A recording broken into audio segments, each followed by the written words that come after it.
Okay guys, ayan. So sana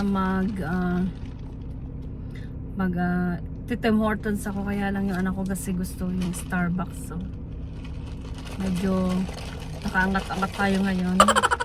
Starbucks yung ating drinks.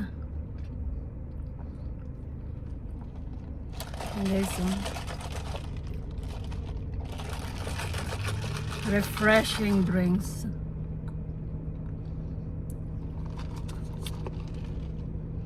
Meron siyang strawberry.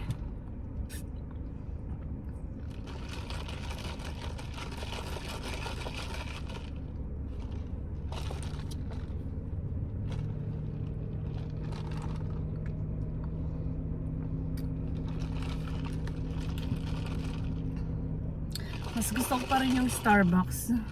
Yung ano, Starbucks na nga to. Yung ano, yung Tim Hortons. Large yung binili niya sa akin. Sabi ko maliit lang. Kasi nagda-diet ako, large yung in-order niya.